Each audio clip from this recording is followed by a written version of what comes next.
কি সরকারের পা চাটবো নাকি? মানে মন্ত্রীর সাথে সম্পর্ক রাখবো, একটা অনিচ্ছ সুবিধা পাওয়ার জন্য সংসদে দাঁড়ায় দাঁড়ায় একটা ন্যায় কথা বলা থেকে বিরত রাখবো নাকি? ভাই মানে আমার জবাব দিতে হচ্ছে মানুষের কাছে, মন্ত্রীর কাছে না। মন্ত্রী এই বছর আছে, আরেক বছর থাকবে না, এইটা আমার আরেক টার্ম থাকবে না, কিন্তু জনগণ সবসময় থাকবে। সুতরাং যদি আপনি আমাকে বলেন যে সত্য বলা থেকে বিরত রাখার জন্য, শুধুমাত্র বরাদ্দ পাওয়ার জন্য, ফান্ড পাওয়ার জন্য, সত্য বলা থেকে বিরত রাখার জন্য আমি যদি এখনই কম্প্রোমাইজ করি, পরবর্তীতে আরো বড় কিছু পাওয়ার জন্য আমি বিভিন্নভাবে আমার জীবনটা কম্প্রোমাইজের মধ্যে দিয়ে যাবে। না দিল, ফান্ড বন্ধ করে দিল, পুলিশ আমাকে হেল্প করা বন্ধ করে দিল, অ্যাডমিনিস্ট্রেশন আমাকে হেল্প করা বন্ধ করে দিল, যে আমাকে অনৈধ্যভাবে আমাকে আমার পথকে বাধাগ্রস্ত করবে, তারা তাদের ফলাফল সেটা কোনো না কোনোভাবে পাওয়া যাবে।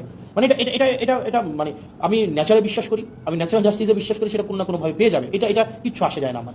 আপনি এই কারণে এই যে মন্ত্রীর সাথে কুসুম কুসুম সম্পর্ক রাখতে হবে, কুসুম কুসুম বিরোধিতা করতে হবে, যদি আমার ফান্ড বন্ধ করে দেয়, দিলে দিক, আমার কিচ্ছু আসে যায় না, কিচ্ছু আসে যায় না। কিন্তু যেটা সত্য, সত্যটাই আমাকে বলতে হবে, যেটা মিথ্যা, মিথ্যাটা আমাকে প্রকাশ করতে হবে।